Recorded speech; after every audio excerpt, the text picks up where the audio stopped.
ઉપલેટાના ભાયાવદરની અંદર ભાજપ નેતા ઇન્દ્ર વિજય ચુડાસમા અને તેમના સમર્થકો દ્વારા કોંગ્રેસ નેતા અને ભાયાવદર નગરપાલિકાના પૂર્વ પ્રમુખ નયન જીવાણી પર હુમલો કરવામાં આવ્યો।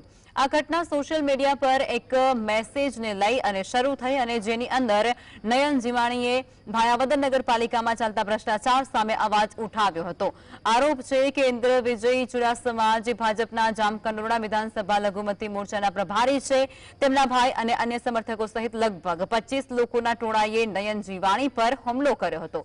હુમલાની અંદર ગાળાગારી અને મારામારી પણ થઈ હતી અને જેમાં જીવાણીને બચાવવા આવેલા 3 અન્ય લોકોને પણ મારવામાં આવ્યો। આ ઘટના અંગે નયન જીવાણીએ ઇન્દ્ર વિજય ચુડાસમા અને તેમના ભાઈ ઉપરાંત એક અન્ય વ્યક્તિ સામે ઉપલેટા પોલીસ સ્ટેશનની અંદર ફરિયાદ દાખલ કરાવી। પોલીસે ફરિયાદના આધારે તપાસ શરૂ કરી।